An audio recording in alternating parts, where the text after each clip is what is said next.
नमस्कार, मैं महेश चंद्र। आज की वीडियो में मैं बात करने वाला हूँ बीए प्रथम सेमेस्टर संस्कृत का पाठ्यक्रम। ये प्रथम सेमेस्टर संस्कृत पाठ्यक्रम, आइए देखते हैं।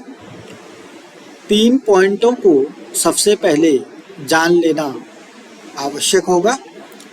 उसके बाद आपको बीए प्रथम सेमेस्टर में जो पाठ्यक्रम है, कौन कौन सी किताबें इसमें लगी हुई हैं, कौन कौन सी किताबें आपको खरीदनी हैं, कौन कौन सी किताबें आपको पढ़नी हैं, इसके विषय में बताया जाएगा। नंबर 1, नंबर 2, नंबर 3 पॉइंट देख लीजिएगा आप। नंबर 1, बीए प्रथम सेमेस्टर में संस्कृत का केवल एक प्रश्न पत्र होगा। संस्कृत जो अनईपी के बच्चे हैं, उनका जो संस्कृत का पेपर होगा बीए प्रथम सेमेस्टर में, वह केवल एक प्रश्न पत्र होगा। प्रश्न पत्र 100 अंकों का होगा, जिसमें 75 अंक लिखित और 25 अंक आंतरिक मूल्यांकन के होंगे। 100 अंकों का जो पेपर बनेगा बच्चों, उसमें 75 अंक का लिखित प्रश्न पत्र आएगा, जिसको आप पेपर होते हैं, 75 नंबर का वो पेपर होगा, और 25 अंक का आंतरिक मूल्यांकन का मतलब है असाइनमेंट होगा। 25 में से आपके जो गुरुजी पढ़ा रहे हैं वो आपको मार्क्स देंगे, उसको हम असाइनमेंट कहते हैं, उसी को हम आंतरिक मूल्यांकन कहते हैं। तो प्रथम जो संस्कृत है उसमें केवल एक प्रश्न पत्र होने वाला है। प्रश्न पत्र 100 अंकों का होने वाला है, जिसमें से 75 अंक पेपर का होगा और 25 अंक असाइनमेंट के होंगे। नंबर 1 पॉइंट को आप समझ चुके होंगे। पॉइंट नंबर 2 देखते हैं। आंतरिक मूल्यांकन में असाइनमेंट,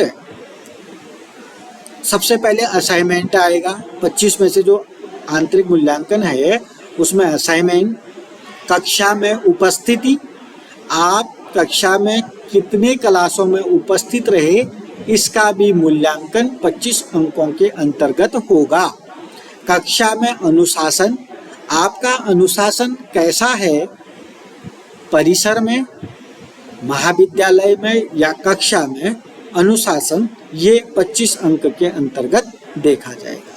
प्रस्तुतिकरण का मतलब है बच्चों, जब आपने असाइनमेंट बनाया तो आप उसको गुरुजी के समक्ष याद करके सुनाएंगे या प्रस्तुत करेंगे।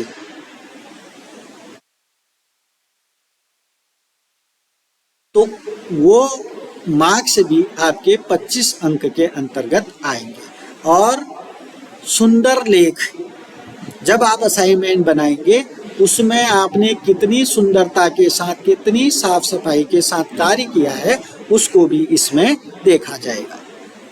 तो 25 अंक में पॉइंट नंबर 2 जो है आंतरिक मूल्यांकन में असाइनमेंट आ गया, कक्षा में उपस्थिति आ गई, कक्षा में अनुशासन आ गया, प्रस्तुतिकरण आ गया, सुंदर लेख आ गया। इन चीज़ों का मूल्यांकन 25 मार्क्सों के अंतर्गत किया जाएगा। नंबर पॉइंट 3 है, पाठ्यक्रम को 5 यूनिटों में विभाजित किया है, जो निम्न प्रकार है। तो पेपर 1 होने वाला बच्चों 100 नंबर का होने वाला है, 75 का पेपर होगा, 25 का असाइनमेंट होगा। असाइनमेंट के लिए कौन कौन सी बातें लिखी गई है, पॉइंट नंबर 2 में आप भली भांति समझ गए होंगे। अब पेपर को आपने 5 यूनिटों में बांट रखा है, ऐसा आपने पॉइंट नंबर 3 में देख लिया है। आइए अब हम देखेंगे बीए प्रथम सेमेस्टर संस्कृत का जो पाठ्यक्रम है उसको 5 यूनिटों में जो बांटा गया है वो कौन कौन से यूनिट है। यूनिट नंबर 1, यूनिट नंबर 1, हो सके तो आप इसको लिख लीजिएगा, हो सके स्क्रीनशॉट ले लीजिएगा। आपके पास ये लिखा हुआ जरूर होना चाहिए, तभी आप इसको समझ पाएंगे या अध्ययन कर पाएंगे आगे को। यूनिट नंबर 1 में है बच्चों नीति शतक। आपको नीति शतक की किताब लानी है। नीति शतक जो लिखा है भर्तृहरि जी ने लिखा है। तो आप समझ गए होंगे यूनिट नंबर 1 में एक किताब लानी है, नीति शतक। कौन सी किताब लानी है? नीति शतक की किताब लानी है। नीति शतक किसने लिखा है? भर्तृहरि ने लिखा है। नीति शतक का मतलब होता है 100 श्लोक हैं इसमें। शतक माने 100, नैतिक ज्ञान से संबंधित 100 श्लोक हैं इसमें। बाकी आपको जानकारी जब आप कक्षा में प्रवेश करेंगे, कक्षा में उपस्थित रहेंगे, तब दे दी जाएगी। तब तक के लिए यूनिट नंबर 1 में आप नीति शतक की किताब लाएंगे। भर्तृहरि जी ने उसको लिखा है। प्रारंभ की 5 पद्धतियां आपने पढ़नी है। नीति शतक में 10 पद्धतियां हैं, प्रारंभ की 5 पद्धतियां आपने पढ़नी है। 5 पद्धतियां कौन कौन सी हैं आपको अभी मालूम हो जाएगा। दूसरा पॉइंट इसी में क्या पढ़ना है बच्चों? संस्कृत नीति साहित्य का परिचय। संस्कृत नीति साहित्य का परिचय, नैतिक ज्ञान, नीति साहित्य, इसका आप इसी किताब में अध्ययन कर सकते हैं। आपके पास नीति शतक की किताब होनी चाहिए। तीसरा है भर्तृहरि का जीवन परिचय। अब जब नीति शतक की किताब आपके पास होगी तो आप उसमें से भर्तृहरि जी का जीवन परिचय पढ़ सकते हैं। भर्तृहरि जी का जीवन परिचय एवं नीति साहित्य को योगदान। अब भर्तृहरि जी ने कौन कौन सी किताब लिखी है ये इसमें आ जाएगा, वही उनका नीति साहित्य को योगदान के अंतर्गत समाविष्ट हो जाएगा। अब देखिए बच्चों, 5 पद्धतियां जैसे हमने बोला था कि 5 पद्धतियां कौन कौन से पढ़नी है। मूर्ख पद्धति, मूर्ख पद्धति से संबंधित 10 श्लोक आप इसमें पढ़ेंगे। तो मूर्ख के विषय में आपने कुछ श्लोक कक्षा 11, 12, 9, 10 में भी पढ़ी होंगी, 6, 7, 8 में भी पढ़ी होंगी। तो आप मूर्ख पद्धति से संबंधित यहाँ पर श्लोकों का अध्ययन करोगे। विद्वत पद्धति, विद्वान पद्धति, विद्वान के विषय में भी आप 10 श्लोकों के माध्यम से अध्ययन करोगे। मान शौर्य पद्धति, अर्थ पद्धति और दुर्जन पद्धति। तो ये 5 पद्धतियों में प्रत्येक पद्धति में 10-10 श्लोक होंगे। कुल मिलाकर के जब नीति शतक की किताब आपके सम्मुख उपस्थित रहेगी तो आप उसमें से 50 श्लोकों का अध्ययन करोगे। नीति शतक भर्तृहरि जी ने लिखा है। प्रारंभ की 5 पद्धतियां आपने पढ़नी है। पद्धतियां कौन कौन सी मालूम हो चुकी है। भर्तृहरि का जीवन परिचय आपने पढ़ना है। नीति साहित्य को उनका क्या योगदान, ये आपको इसमें पढ़ना है। कुल मिलाकर के 50 श्लोकों का अध्ययन आपको नीति शतक से करना है। ये था यूनिट नंबर 1।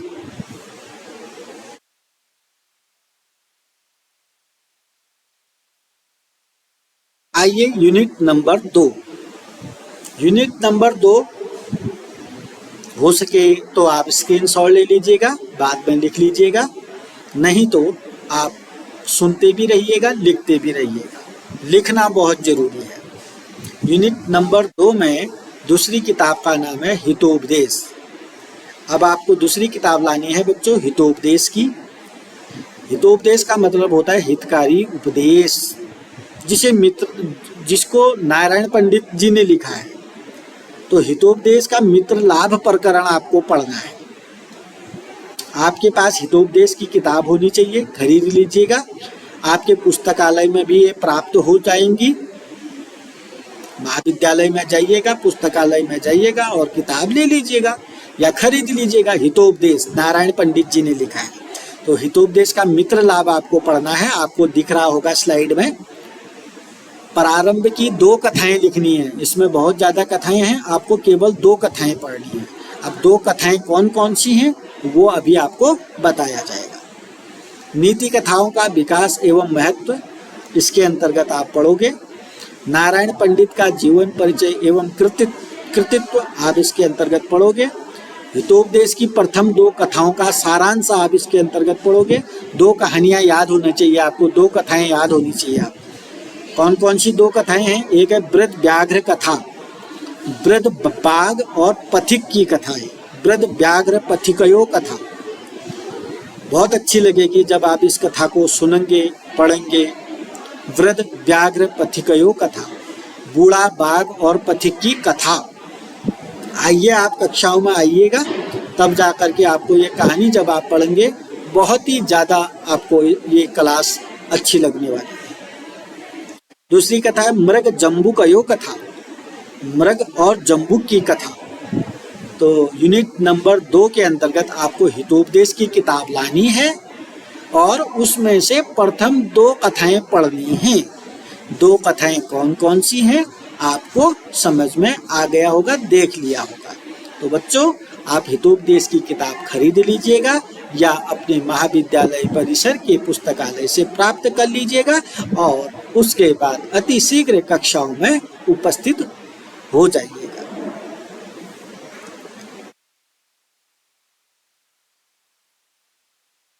अब देखिएगा यूनिट नंबर 3। यूनिट नंबर 3 में आपको संज्ञा प्रकरण पढ़ाया जाएगा। संज्ञा प्रकरण पढ़ने के लिए आपको माहेश्वर सूत्र बताए जाएंगे। माहेश्वर सूत्र, पाणिनि के 14 माहेश्वर सूत्र आपने कभी सुने होंगे, आपको ये अच्छे से समझाए जाएंगे। इसी से ये व्याकरण चलेगा, संज्ञा प्रकरण। इसके लिए आपको कौन सी बुक लेनी है? संज्ञा प्रकरण लघु सिद्धांत कौमुदी की बुक लेनी है। आपको कौन सी किताब लेनी है बच्चों? लघु सिद्धांत कौमुदी संज्ञा प्रकरण। समझ में आ गया? तो यूनिट नंबर 3 को जब आप अध्ययन करेंगे, आपके पास लघु सिद्धांत कौमुदी होनी चाहिए और लघु सिद्धांत कौमुदी जो किताब होगी उसके अंतर्गत संज्ञा प्रकरण होना चाहिए।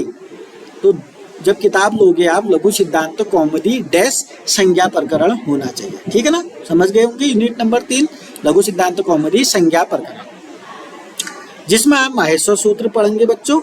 जो सूत्र हैं इस तरीके से लिखे गए हैं: 1 3 3, 1 1 60, 1 3 9, 1 1 71, 1 2 27, 1 2 29, 1 4 109, 1 2 30, 1 2 31, 1 1 8, 1 1 9, 1 1 69, 1 1 7, 1 4 14।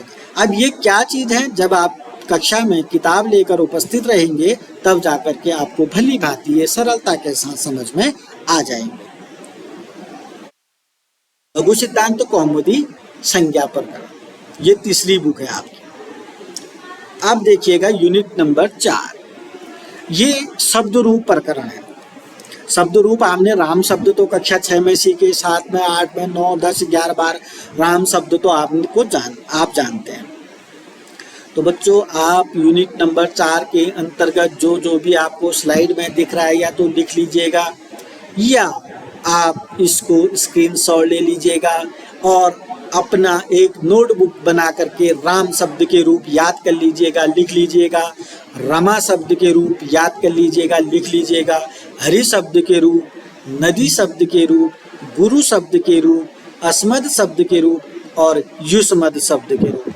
अगर आपके पास संस्कृत है, आपने संस्कृत विषय से BA, MA, inter, high school कर रखा है, तो आपको ये जो मैंने रूप, शब्द रूप लिखे हैं, राम, हरि, रमा, नदी, गुरु, अस्मद और युष्मद, ये अनिवार्य रूप से याद होना चाहिए। आपके नोटबुक में ये लिखे होने चाहिए। यह है BA प्रथम सेमेस्टर का पाठ्यक्रम संस्कृत विषय। तो शब्द रूप यूनिट नंबर 4। ये शब्द रूप के लिए कोई विशेष किताब हो तो अच्छी बात है, नहीं हो तो आप ये किसी भी 6, 7, 8, 9, 10 की किताब से आप इनको लिख सकते हैं। तो आपके बुक में लिखे हुए होने चाहिए और आपके दिमाग में भी होने चाहिए। जब शब्द रूप लिखते हैं, विभक्तियों में लिखते हैं और पुरुषों में वचनों में लिखते हैं, तो आपको ये बताना है संस्कृत में कितने वचन होते हैं और संस्कृत में कितनी विभक्तियां होती हैं। 2 प्रश्नों का जवाब आप कमेंट बॉक्स में देंगे। कितने वचन होते हैं, कितने विभक्तियां होती हैं। आइए देखते हैं यूनिट नंबर 5, जो कि लास्ट होगा, अंतिम यूनिट है। 5 यूनिट है ना। तो धातु रूप प्रकरण है। धातु रूप में कौन सा है? पठ धातु, गम धातु, भू धातु, क्री धातु, लिख धातु। पठ धातु के रूप तो आपको मालूम है ना, पठति पठतो पठन्ति, पठसी पठतो पठत, पठामी पठावो पठामो, ऐसा आपने सुना होगा। ऐसे ही आपको गम धातु के रूप, भू धातु के रूप, क्री धातु के रूप, लिख धातु के रूप 5 लकारों में याद करने हैं और लिखने हैं। लट लकार में लिखने हैं, लृट लकार में लिखने हैं, लोट लकार में लिख रहे हैं, लंग लकार में लिखने हैं एवं विधिलिंग लकारों में लिखने हैं। पांचों लकारों में आपको पर धातु, गम धातु, भू धातु, क्री धातु और लिख धातु के रूप याद करने हैं और लिखने हैं। ये था आपका बीए प्रथम सेमेस्टर संस्कृत विषय का पाठ्यक्रम। कितने नंबर का पेपर होगा, कितने नंबर का असाइनमेंट होगा, कौन कौन सी किताबें आपको लानी है, कितनी किताबें आपको लानी है, क्या क्या आपको पढ़ना है, इन सभी का उत्तर आपको इस वीडियो में मिल चुका हो।